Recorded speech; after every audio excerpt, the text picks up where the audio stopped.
I'm Hamish, the founder of Bridebook. It is fantastic to have you all here. So this is our wedding market update. I'm going to be running through a whole load of insights across both the wedding industry, also couple insights, also business insights. Then we're going to have some takeaways to make the most of everything we're going to talk through. And let's dive in and welcome everyone. That's the agenda I just spoke through. A tiny bit about myself. I know many of you, but if we haven't met, I'm the founder and CEO of Bridebook. I've been in the wedding industry 15 years. I co-founded Hedsor House, the venue I'm in at the moment, which inspired everything to do with Bridebook. I also, before that, co-founded HelloFresh. Hopefully many of you have tried our recipe boxes. And then I've been involved in many other different parts of the wedding industry, helping with legal reform and some other businesses before that. I want to take all of that knowledge and help your businesses thrive today. Let's kick off. So first up, well done everyone for completing summer 2023. This was an incredibly busy time, especially post-COVID. We've had strange summers for the last 3 years, and this summer has been a full one. And I know it's been extremely busy. It's also very exciting to welcome over 101 businesses to the wedding industry in the last month alone, and wonderful to see our industry growing and flourishing as always. Some businesses have been doing some very innovative stuff in the industry. Many of you know Elmore Court. They've launched something very exciting with treehouse staycations. Lavender and Wild Weddings have launched a very exciting outdoor venue. Dalston Hall, fantastic to see you back hosting weddings. Cheryl at Fulford Flowers, being excited to see press around the expansion of your business. And I also know a huge number of the wedding industry have been involved in something fantastic, supporting Ava Bolton. It's been wonderful to see that goodwill in the industry. And yeah, it's been amazing to see. So jumping into industry insights, what's been going on in our industry, or the big moving pieces for the last month. Where we're at in the industry now, this is Google data. We've had the busy summer, and then what happens cyclically every year as we start to go into this autumn lull. This is Google's data for the last 15 years. Prize for anyone who can guess what these two spikes are. These are the royal weddings. This is Kate and William's wedding, Harry and Meghan's wedding. The rest of the time, this is people's intent for weddings. And this is basically New Year's Day every single year. It spikes up into, this is January, February, March, engagement season, we all know well. Then it's busy along, and then this is September. And now we'll start to fall back. And that's what's going on now.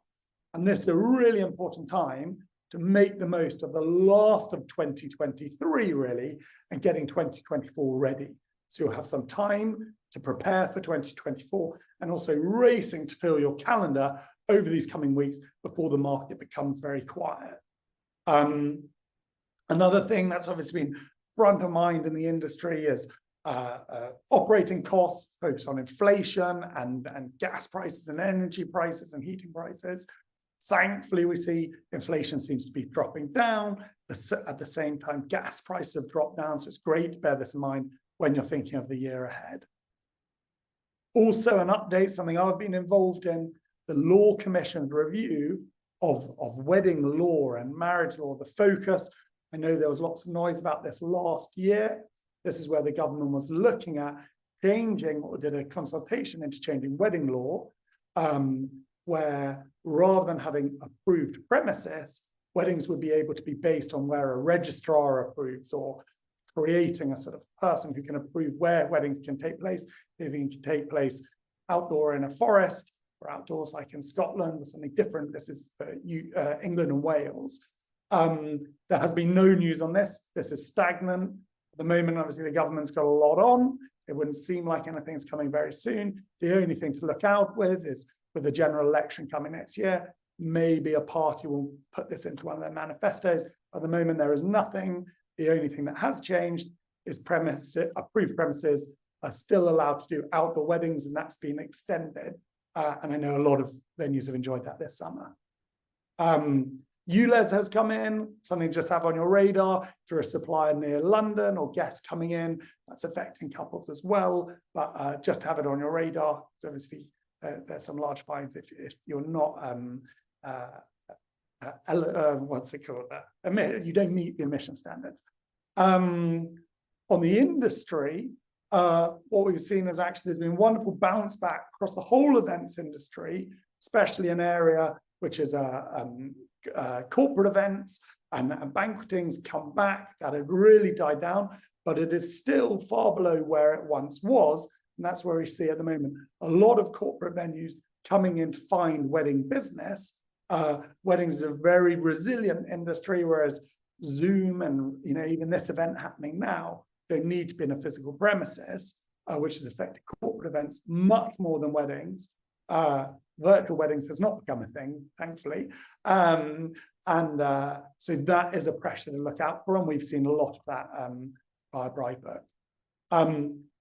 So diving into couple insights. So to give you a little taste of the data we have, more than 10,000 UK couples now join Bridebook a month, and all of them go through our onboarding, tell us their dates, their budgets, what they're looking for, their styles, all of that. It's been a chance to pull this all together to help you know what's going on.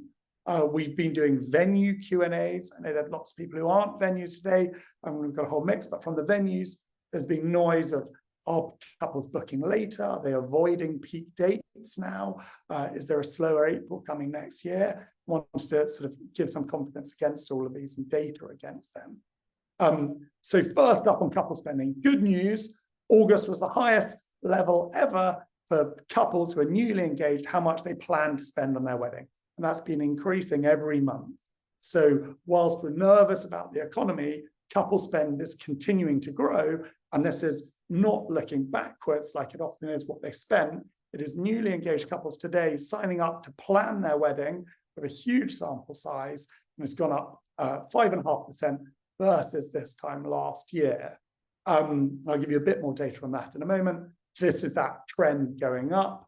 And also what we see is obviously what couples plan to spend and what they actually spend is often different, and it's sort of very well known in the wedding industry. So still actually we're seeing 52% of couples are going over their budget, 43% staying on track, 4% are going under budget.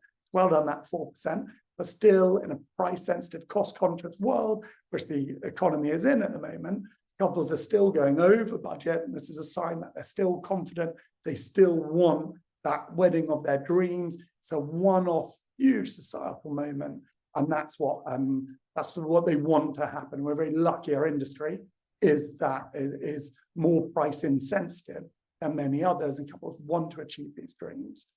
On the distribution of dates, when we look for what's happening next year, Saturdays in summer are still the peak dates that people are going after, most popular, as we'd expect. But there are other trends going on. So this is some, completely fresh data. This is looking into the future. What we actually see now is a change in seasonality going on. When we look into 2025 and 2026, May and June weddings are climbing significantly in popularity. So blue here is 2023, see 2024 rising, 2025 even more higher, like extremely high. The same happening in June, July very similar, August very similar. Then you can see the autumn months actually much quieter. So 2023 September, the future's looking quieter for them. So that's seeing this sort of seasonality shift going on, where in 2024, 2025, spring weddings are going to exceed autumn weddings for the first time. So there's early months. We can all look at different reasons for this. The weather has been very good in spring recently. It's also people are feeling more flexible on their dates now due to a sort of post-COVID world. Often these earlier months, it's the start of the year and couples like to be earlier. If there are other weddings happening in their summer, they like to be the first to achieve that. But we can see that happening significantly from the data. So bear that in mind when you look at your planning. So now looking at business insights. A topic we've heard and we've reached out, thanks to people who gave feedback before the session, looking at ghosting. People who haven't heard, it's a bit of a millennial word, ghosting, is people not replying. People often talk about ghosting on dating apps and things like that. Ghosting here is often suppliers and businesses will talk about, they're talking to the couples and then they just get a wall of silence back. They send a lot of information and they don't hear back, trying to understand what can they do to improve that, what they can do to build that relationship. So the big piece on this is the modern couple has a very shorter attention span than previously and are used to instant gratification. So look at all these companies we know extremely well. If you want to message a friend, it's WhatsApp style and they're messaging back instantly. It's not sending emails to friends or sending letters. If you want to watch something, it's Netflix. If you want a taxi, if you want a date, if you want to order a takeaway, if you want to buy a flight, this is instant. And this is what people are used to in their lives. And the data follows this enormously. So this is Harvard Business Review, and this is fascinating. They studied 1.2 million leads and studied the response time and found response time is the most important indicator on this. So if you reply to a lead within an hour versus replying in 2 hours, from their study, you are 7 times more likely to get a response. At the same time, if you reply within an hour versus you reply within 24 hours, you are 60 times more likely to get a reply, get into a conversation, and things like that. And again, we probably see this in our own lives. If you're replying to someone quickly on WhatsApp, you start a conversation, you wait a day to reply, the sort of conversation's gone and people just move on to the next thing. So it really encouraged, this is a key thing to focus on. It's difficult to be so responsive, especially at busy times. But some businesses, and we're going to shout you out, and been doing a wonderful job on this. We've been building some product to help you as well. So get your drum rolls ready, and well done to these people. Looking in August, we're going to shout out, I think it's 4 businesses now, being the fastest responders on Bridebook. So well done to you. So drum roll. So well done, Woodhill Spa Manor, whose average response time of all their inquiries was 57 minutes. Well done, Lush Looking Capes, who were 68 minutes. Now for our winners,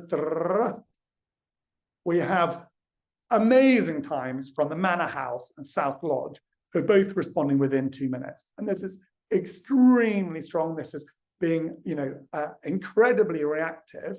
And this is, what people need to aspire to. 2 minutes is outstandingly good. But we want to help you reply quickly, and I'd highly encourage this. And that's not just on Bridebook. Any inquiry, any conversation you're getting, respond as quickly as you can, because that's what couples are used to. We've built some features over the last month or so to help people respond quickly. We now have templates, so you can preload a template and have these are dynamic templates. So we'll put the couple's name in, we'll put in the details, so you can reply incredibly quickly with 1 click. You can also set up auto chasers. Also, by replying through Bridebook, you can also send push notifications to the couples. So they're going to get a ping on their phone, which will help you dive into the conversation. And we're doing lots more on this as well. Still going top speed. When we look at top challenges for couples, when we look at the data and we're talking to couples the whole time, there are 3 key phases. So they go browsing and they go off to discover information. Then they're trying to match and connect with who they like. And then they're evaluating to decide who they're going to book. And the key points in all of these. When we look at that first stage, browsing, this is where couples want information, okay? They want to be able to do, especially the millennial and modern couple, they want to do a whole load of research and understand what's going on. And this is where having a high profile score on Bridebook and having this information on your own different medias is immensely important. The top profile scores, I'm going to whiz through these very quickly. This is going to help couples have a full picture and have confidence to start going further in the journey. The highest profile scores for each category Well done, our winner for August, Cakes by Nina. You have the top profile score on Bridebook. Circa Events and Catering. I can't see here, sorry, my photo's there. Amazing Face Dorset Bridal Hair and Makeup. Well done to you on Hair and Beauty. I'll whiz through these. Epic Event Hire, Lisa Carrington, Caboose on photo booths. You are the top on these categories. Pumpkin and Pie on floristry. Rosalind Emporium, Events Under Canvas, a hand-tailored suit in Birmingham, Platinum Disco, the Wedding Guru Oscar, Andy Sidders and Lux Photography. You are tied on the top score for photography. Wed Edition, Dorset Dub Hub, Cassidy Storytelling, top of your categories. There's a three-way tie for venues, Dodmore House, the Horn of Plenty Country House Hotel, and Wilderness Wedding Venue. Well done, you three, having the top scores, okay. I hope many of you will be inspired these, and well done them having a really full profile score. And when we look at this, we built some product to help people understand this better. If you want to get your score up, we have a feature now which will guide you through having a great profile score, and use this not just on Bridebook. This should inspire you again for all your media, having great recommendations, having photos, having testimonials, having pricing. This is really, really important to build couples' confidence when they're in that discovery phase. Now, once they've gone through that discovery phase, they're saying, well, I like the look of them. The next stage is matching and connection. And the key learning from this is pricing, okay? And data on this. Again, the modern couple expects pricing and they completely distrust a lack of it. If you want to buy fashion or a hotel or Justy, you imagine if you went on any of these sites and it said, you know, price on application or not showing their prices, millennial couples would describe that as something seems a bit shady about that. You could go on Just Eat and one restaurant didn't have any prices. You just move on. And we see that in our data enormously.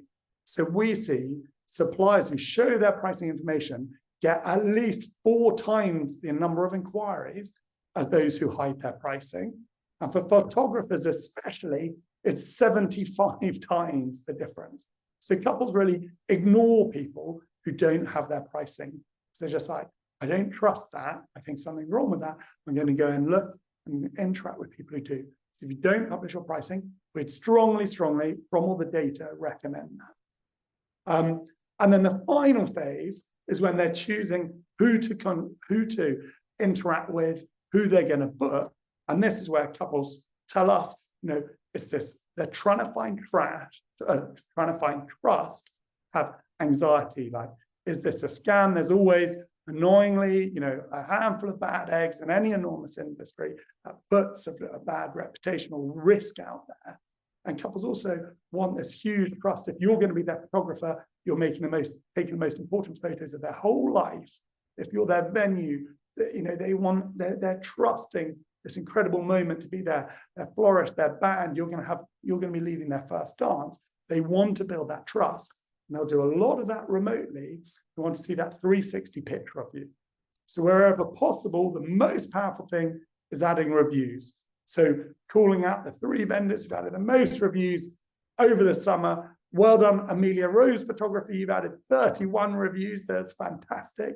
Well done, Halfway to New York Wedding News. You added 25. And the winner is Topia Tree Florist. Topia Tree, sorry.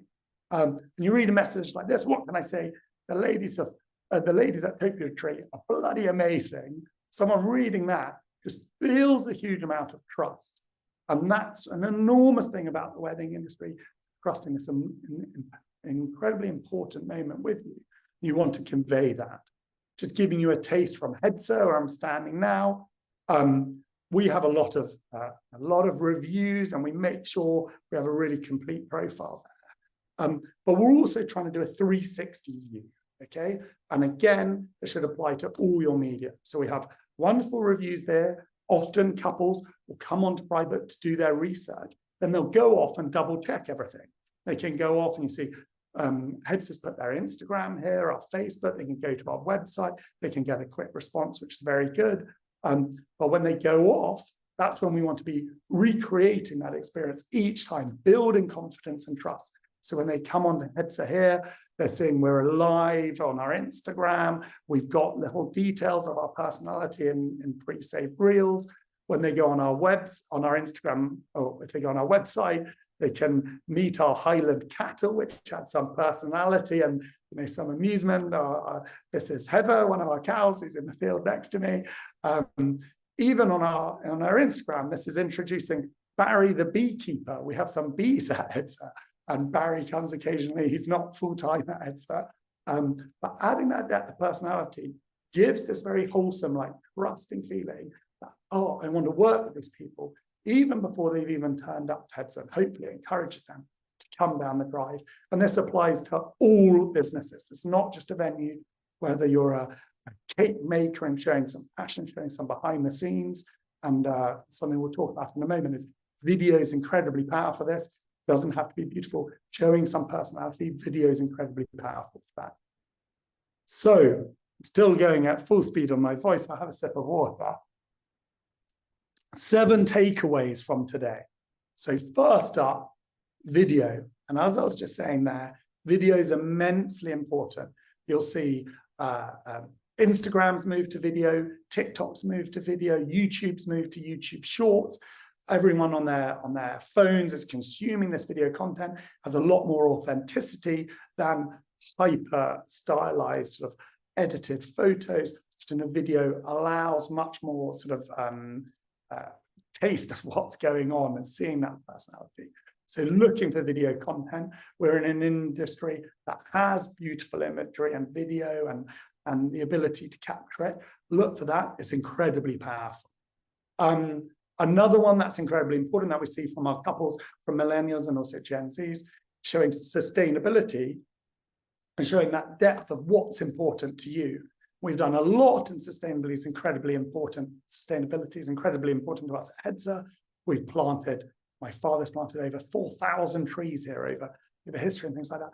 Talking about that helps couples understand, we're a business that really cares and that really matters to the modern couple.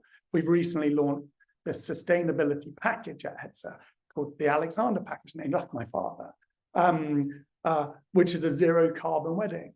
And though most couples aren't going to go for that we've even thought of it and we care about it and put a lot of work into creating this, builds that confidence with the business that this is someone I really want to put my trust in. We've had a very exciting change on Bridebook. We have a brand new look. We relaunched the app fully in July, far more video and visual centric, far more modern, allows us to get much more information out of couples to help better match you. Do have a look at your profile, you'll be excited by it all. And we're whizzing along working on that the whole time. A key part of that, adding that depth to yourselves, is real weddings. So again, this isn't just on Bridebook, and definitely make the most of this on Bridebook, but showing real weddings is like a really in-depth review or testimonial, really, where they can see a wedding that's actually happened, that you've done the cake or taken the photos, or this is us, the band. A real wedding can be a video, showing this is reality. This is what couples, they want to look through this immersive information and immersive view of a wedding, and real weddings is a chance to do that. So we built this out. It's been very popular. You can upload real weddings to Bridebook. The traffic goes off to your site. It also allows some really powerful stuff. So when you upload a real wedding, if you've tagged it to a venue, we can now show you worked at that venue before. And the couples can filter for stuff like this. So they can say, I want to see photographers who've shot at Hedsor, and well done 48 of you who've already uploaded real weddings to it. You can also see all the couples who are looking at your real weddings going off to your site. And this is all content most likely you've already created, and it's a chance to make the most of it. And they go through this lovely journey, and it's an immersive experience and builds confidence from the couples in you. Another really relevant part at the moment is being careful with your pricing. We've done lots of workshops on pricing before. This applies again for all businesses, but we've done a lot with venues. Be cautious in a price-sensitive environment that your pricing tiers are moving people in the directions you want. So some people will have a very low price to attract people in, and then hopefully move them to a higher price. Other people will be attracting people to their Saturdays and then hoping to move them to midweek, or you might be having a very full photography package and then, you know, doing add-ons, different bits like that. What you want to be really cautious on is not getting in the scenario where your overly high prices are pushing people out of peak into your winter, and you're not, or you're off peak, you're not filling your peak dates. So keep a really close eye on that. And it might not be the actual prices themselves, it's the dynamic within these prices. We've done a masterclass on this before. Reach out to your account manager if you have questions on this. We can do more information on it. But often, just like on many websites, it has, you know, Goldilocks pricing, a middle price, a high one and a low one, which helps people orientate and aim for the middle often. Be really cautious how that dynamic's working, because couples are more aware of price at the moment, even if they do have the willingness to spend, as we saw in the early slides. Another thing that's really important, we've spoken about venues or feedback before this. Should we discount our prices for next year? We've got some gaps. Should we do discounts? I'd strongly advise against discounts wherever possible. And the best thing to do is upgrades. And the key bit here, think of the net cost to you, not gross costs. So often, you know, venues with catering giving away £2,000 of free champagne is cheaper to yourself actually than giving them £1,000 discount. It also comes across as much more generous. It also avoids price comparison, and it can, you know, it can be a really generous offer. Again, it can show some personality rather than doing a floristry discount on the whole wedding, saying, I'm going to send you another of your bouquets on your wedding, on your first wedding anniversary. I'll throw that in for free, you know, on me. Comes across as very thoughtful, comes across as very generous, and again stops you going and discounting, because any discount is going to hit your net at the end of the day, and it can be a lot easier to give away things at the gross cost. It will often be perceived much more generously. There'll be many ideas in all your industries, in all your categories. And then the final takeaway of today is getting feedback from those who do not book you is the most important feedback to get. And do not assume price is always the case. So we hear a lot from businesses, it's our price. The best thing to do is go and reach out to couples you've been close with who then haven't booked you, and ask them for feedback and ask them to help you improve your business. Ask the difficult questions. These are questions we send to couples who haven't booked us. You know, what's your least favorite thing? It feels vulnerable, but it's so useful to know. I was talking to a couple yesterday, a Bridebook couple. They got to the final two. We said, why did you decide, you know, this one versus that one? And it was, oh, we didn't like the carpet in one of them. We've had that exact experience with Hedsor. So find out those answers before you jump to conclusions. And if you haven't got any of this feedback, often people will jump to conclusions which can actually be solved in better ways. So constantly ask for feedback. It feels vulnerable, but it's a superpower when you know the answers of what you need to solve. So finally, a few bonus bits. Just a chance to mention, we've been doing a huge amount of stuff on Bridebook. We've launched direct messaging to help you interact with couples quicker. More details on our inquiries, one-click rapid replies. We've also added diversity and inclusion filters, so you can tag your business if there's a certain audience you're well suited to, and to show things that are important to yourself.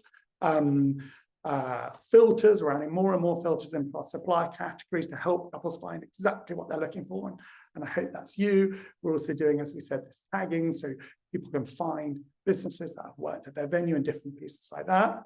And we're also doing lots more to come.